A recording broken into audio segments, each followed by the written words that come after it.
Welcome to Healthcare Upside Down with your host, Dr. Nick Vanterhaden, and brought to you by ECG Management Consultants. You can learn more about the show on the program's page at healthcarenowradio.com or on our blog at ecgmc.com/HUD. The U.S. spends more on healthcare per capita than any other country on the planet. So why don't we have superior outcomes? Why haven't the principles of capitalism prevailed? And why do American consumers have so much trouble accessing and paying for healthcare? Each week, Healthcare Upside Down will dive into these and other issues with ECG principal Dr. Nick and guest panelists as they discuss the upsides and downsides of healthcare in the US and how to make the system work for everyone. And we end with your better pill to swallow, the conclusion to today's episode with insights on challenges and changes that improve healthcare. Now here's your host, Dr. Nick. The pages and airwaves are filled with horror stories and poor experiences everywhere you look. In some corners of the world, those stories are perhaps the exception or a rarity. From hotels to Airbnbs in the travel industry to restaurants, coffee shops and beyond, but none more so than healthcare, where the stories of misery abound. In some cases, the story is heartbreaking as age overtakes us and our bodies fail in a variety of ways. But there's a whole additional set of categories of poor experiences in healthcare that just pile on the misery. I personally have had my own share and have been brought to tears by automated and indifferent denial systems that ignore clinically valid decisions and thorough, thoughtful medical decision-making. The news is full of stories of the so-called surprise bills. Just to be clear, the surprise here is only the patient. The reason for the surprise is the lack of transparency.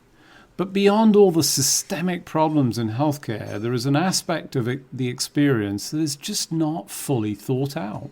If you have not experienced healthcare in the first person, lucky you. But even then, you may have seen healthcare through the eyes of a relative or friend at the periphery. Even that experience can be jarring as you watch someone else struggle with experiences that can, on the surface, seem indifferent or cruel to a patient who is already stressed with declining health and perhaps even depressing news on their health status. Overlaying a poor user experience on top of that just adds unnecessarily to the misery. Think back to a positive user experience, a meal you had out where you came away not just loving the restaurant because the meal was good, but because you felt taken care of and special. More often than not, that feeling was driven by other things than the menu items and food choices and came down to an individual or some aspect of the service you received that turned good, or sometimes even bad experiences into a good, positive, memorable one. We can and should be doing this in healthcare. It is hard, especially in the current burnout-filled climate where everyone is feeling extra pressure. And perhaps we should take a leaf out of Max Strom's guidance. Relax your face for the rest of your life. And at the same time, we could take a leaf out of my next guest book that is filled with positive can-do attitudes, born in the hospitality industry and brought to healthcare. Join me on the Healthcare Upside Down show as I talk with Sarah Richardson. She is the Senior Vice President and Chief Digital and Information Officer at Tivity Health. Hi, Sarah. Welcome to the show. Hi, Nick. Good to see you. So, you have an interesting background. It's not typical in this particular space in healthcare. You started out in hotel operations. Tell us a little bit about what that did for you, how you started there, and also what it's brought to your experience and what you've brought to the healthcare space. Yes, and I still love hospitality and hotel operations. I travel a lot for work. I'm saying we all do, but on the receiving end, right? Correct. Yes. That's not what you were meaning, right? No, it's I love to, again, the whole space of like, if I love to see the world, what's the best way to do that? And I literally, when I was about 17 or 18, thought I'm going to go work for Marriott or Hilton. And I'm going to travel the world opening their hotels. That was my goal. Until you realize nomadically that probably wouldn't be the best way to create a longer life with another human, as an example. What was fascinating is I went to UNLV in the 90s, early 90s. I did not have to leave Las Vegas to open 4 of the largest resorts in the entire world Wow. during that time frame. And because I was working in those environments, I never had to apply for a job. My bosses just took me with them to every single resort. So every 18 to 24 months, you were going and opening the next mega resort because your boss just took So you you're with them. responsible for the expansion in Vegas? I didn't know that piece about you. Yeah, it really wasn't a family town in the 90s. We tried really hard with the theme park at the MGM, and guess what? It didn't work. Now there's condos out in that back lot. I was there for that family time, and it wasn't really that good. It didn't really necessarily make sense. And yet, can you bring your family? Sure, you can. And it's cleaned up its act as far as like what you show up to do there. But that back, I stayed there for 15 years. I stayed in Las Vegas for 15 years. Absolutely loved everything about it. I still do. Healthcare took me on a journey around the country to serve first HC and then Optum. That part I'm grateful for as well, because healthcare is local and you experience it in every community that you live in, and you adapt your style and the needs of the patients and the physicians and the caregivers based on really the culture of the organization as much as the culture of the people that you're serving. But let's go back to the experience of opening and, you know, some of that, because I know that's formative. It sort of impacts you in different ways when you start to deal with people where they really do have a choice. And, you know, we can talk about choice in healthcare, and there is some, but it's not quite the same as a hotel. I mean, you know, there's a lot in Vegas. What were some of the things that you picked up as, you know, through that experience that I think are maybe missing in healthcare? That you can do anything. At 19 years old, I opened the MGM Grand. I was still in college, but I was working full time. So 5,005 rooms. If you open the largest resort in the world at 19, you don't know that you can't do anything else. And therefore, nothing in my career has ever been daunting, whether that was opening a new hospital, whether I was creating new experiences for patients, for guests, for whomever is at that experience. Yes, you can. It's literally putting the commitment forward and creating enough people that want to be committed to the same thing.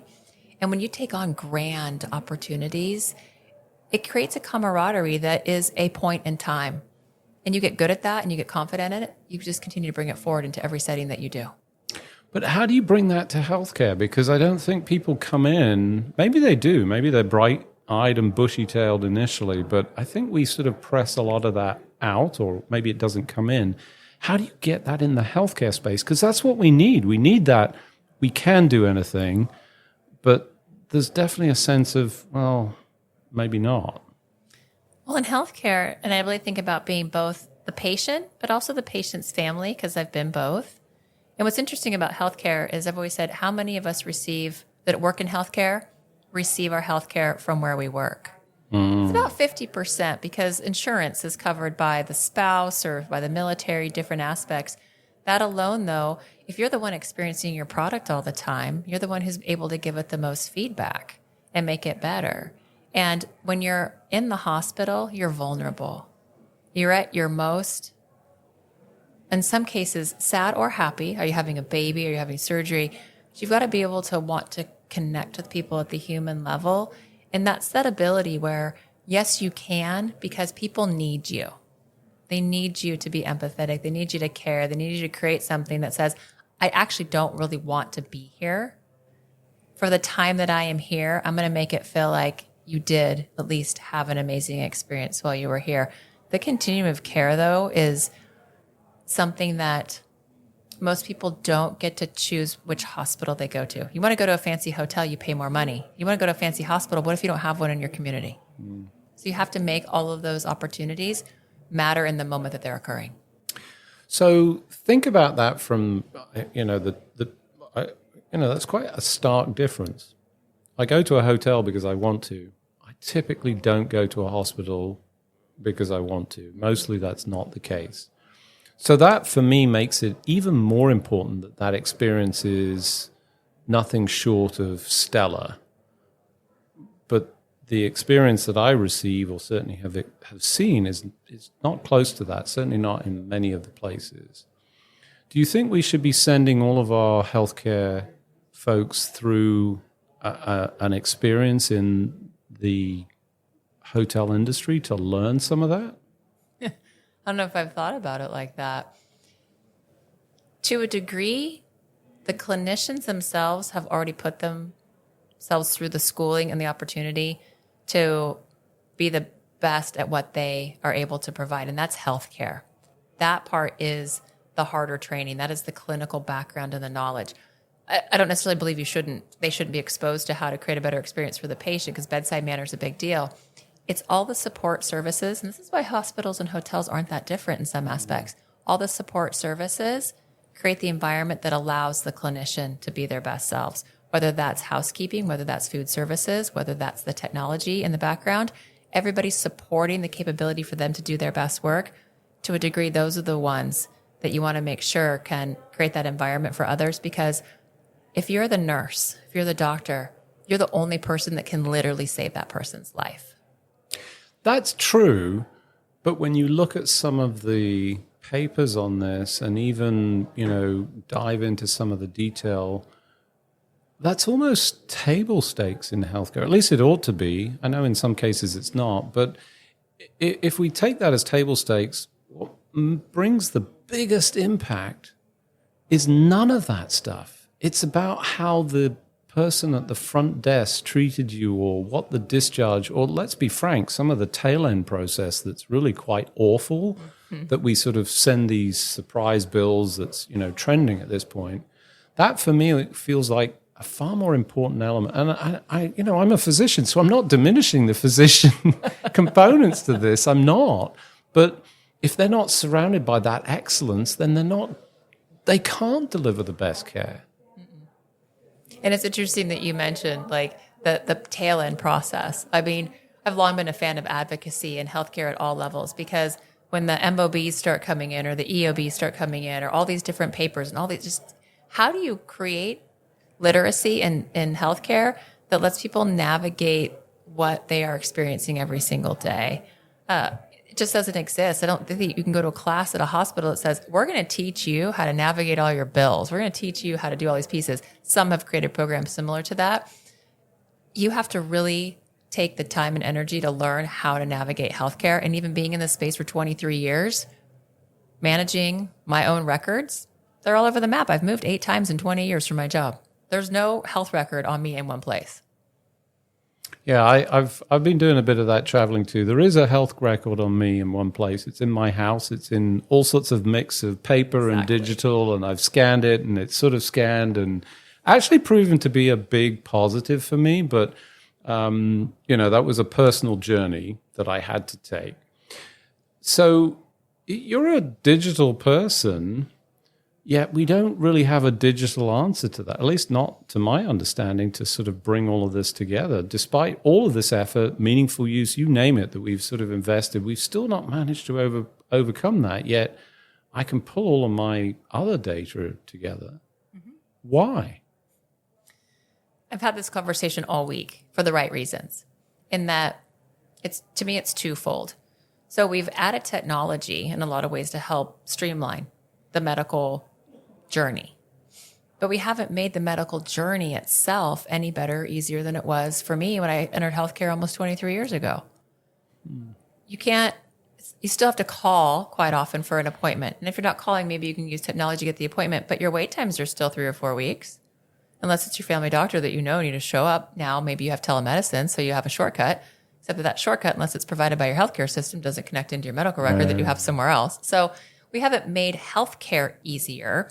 We've only made the digitization of what used to be paper processes maybe more streamlined. And yet, to a degree, they're fractured simply because the system itself, from the grassroots perspective, to me, is still broken. So, I mean, central to that is the electronic medical record, which, is the poster child of a stupid implementation. Let's be clear. We took the paper record and said, let's turn it digital, and didn't. Should we throw it all out and start again? Is that really the requirement here? Because sometimes it feels that way. I don't know that you you throw it out and start over. You say, where do we start? Take a small piece. Because I think about what I'm doing from a digital acceleration perspective in my own organization. And I've had myriad experts tell me, you can only do that where you are because you're small enough to make it happen. And I'm like, why wouldn't you just carve out 10% of your current organization if it's monolithic and huge and go after that piece? You can do these things. Maybe you don't do it all at the same time. So there's enough technology that now exists that says, you can create singular solutions for some of the biggest needs in care, which is what we're seeing today. They're eventually going to come together. I'm a firm believer that the EHR is gone at some point. because you've created all these point solutions that have a way to connect on the back end. And the intent of what the EMR was, which got us where we are today, to create all these opportunities to bring all these new solutions forward, those new solutions can thoughtfully come together, and you almost have an a la carte EMR based on the best of the best. Think about when you go, I'm not making healthcare simple as a hot fudge sundae. I would never do that. But when you go to Baskin Robbins, you get whatever you want. Right. Think about when you used to have cable and you had to have all the channels. Now you have 3 or 4 subscriptions to streaming services. Your healthcare can be the same way. And then it's on maybe your dashboard, it's maybe on your screen. You pick and choose what you need, and then you have access to all those elements. The EMR can become that eventually. So I'm just going to call out the 19-year-old that opened MGM, 5,000 plus beds, whatever, and say, I hear that coming through as part of that optimism, because you saw that it was possible in what at the time was probably some substantial barriers to achieving, and, there's no way this is going to work, whatever you did. How do we bottle that and bring that to other areas? Because that feels like a critical element to this, of making that change. Is it about leaders that have that drive and experience? Is that what creates the change? Change? Yes, individual leaders can create and be the change they want to see in others. We hear that all the time.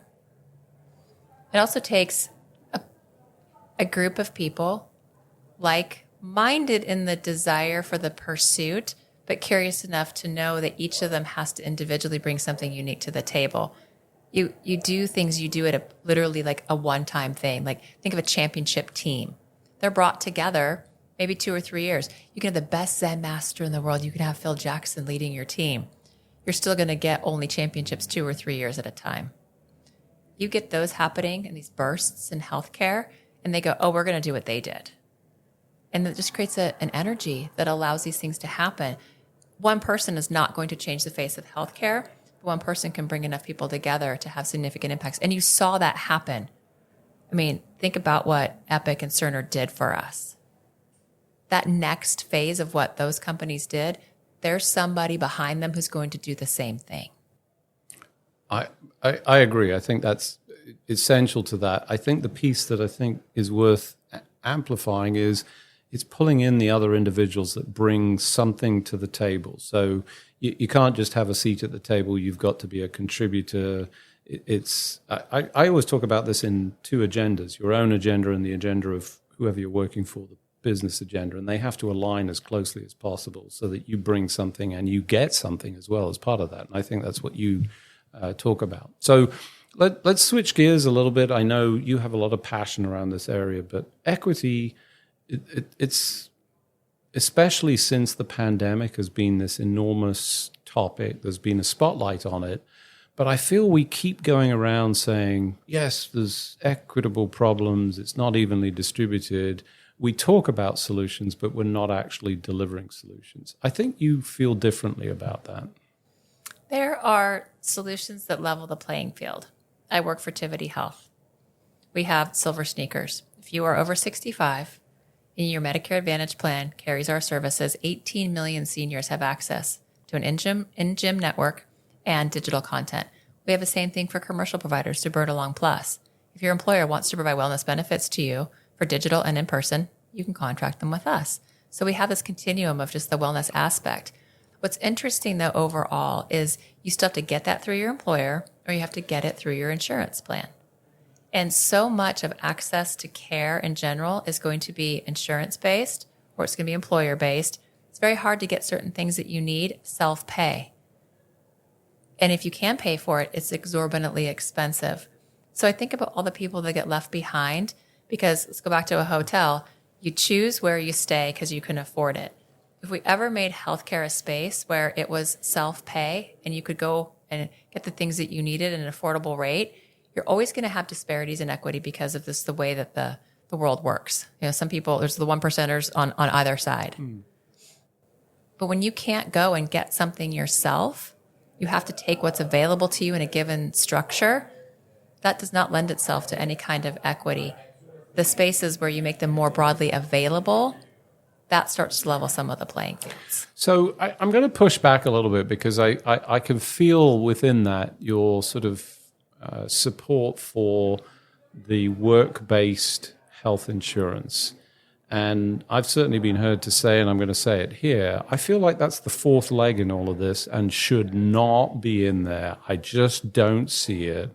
I feel like they're playing interference. Sure, they can bring a little bit of discount, but you could get that in other ways. We do it in other places. Do you agree? I like the model where if you, honestly, I manage my funds very well personally. Give me the money to choose my own care. Now, that would be the open marketplace that we have today. Allow people to manage their own care. Give them the money to manage their care in the way that works for them. And that's just not commonplace. Do I believe we'll see that more and more through employers saying, you know what, rather than us providing your benefits, here's, I don't know, $2,000 a month to take care of your care. The thing is, you're still going to be then responsible for making sure that that's what you're using it for as an example.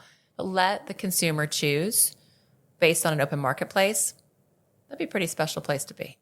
Yeah, no, I think choice is essential to create a marketplace. I'm not here sort of wanting to impose any kind of uniform, single system. People hear the accent and go, oh, you want the NHS here. That's not me at all. But I really struggle with the, and the reason I do with the employers is if you're not full-time employed or employed in a company that's over 50, you're probably not getting insurance. And the open market just it never got fixed. It doesn't seem to have been fixed, not with Obamacare or any of those attempts. If you just pulled the whole plug and said, here are the solutions, we see it in Switzerland as an example. That's maybe one of the ways. So that being all of the case, how do we approach this, but do it earlier? I mean, you talked about your solution for the silver sneakers. That's really a bit late for all of that. I feel like, I mean, I'm not quite there yet, but I'm approaching it. But I want access to that because that's the way that we head off all of this terrible healthcare outcomes. How do we pull it back and give it to the younger groups? Well, so it starts now. I mean, literally, if your employer provides that wellness aspect to you, you might get that through us. There's several aspects, but again, if you're going to thoughtfully employ, I mean, we work in healthcare. We should be healthy and living and taking our steps and eating our vegetables and all the things we talk about. I'm always amazed about how many people in healthcare just don't live a healthy life. And it's a choice. But when you're 65, as an example, maybe you're going to live to be 80. And I am very fortunate to have people in my family who are in their 80s, but they've been active their whole life. So they're just aging gracefully to a degree, even though getting old, my aunt says this for the birds, but she's been active her entire life. She still runs a full winery and a ranch because she's out there every single day with her team and doing that work. And how do we make sure that people are aware of that being an important aspect? You don't have to have access to fancy solutions to still make healthy choices. So we push people into a better direction. We do it earlier. We essentially turn our sick care system into a well care system. Does that open up more possibilities? It does, because one of my friends is a therapist, and she says, hungry, angry, lonely, tired, and sick. Those are the 5 ways you can't make a decision. You should not make a decision. And if they're combined, you're even worse off. If you are living your best life and your best self, and you're creating those environments where, heck, I just came from a luncheon where the yoga instructor did breath work.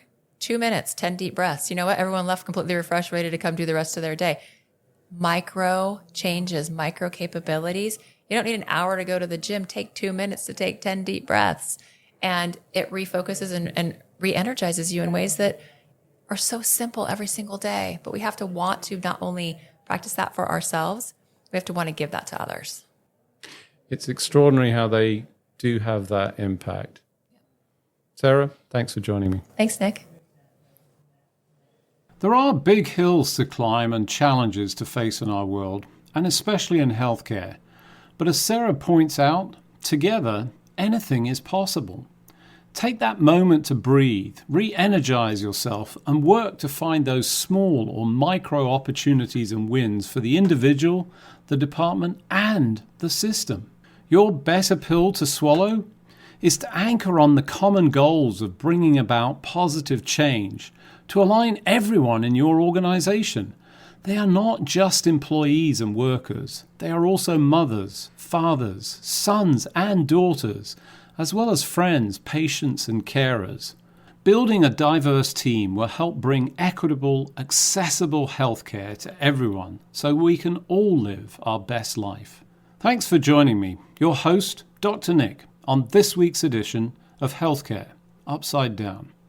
Until next week, keep solving the business of healthcare, as if your life depended on it, as one day soon it will. That's all the time we have for today. You can find all of our episodes on your favorite listening platform by searching for Healthcare Now Radio.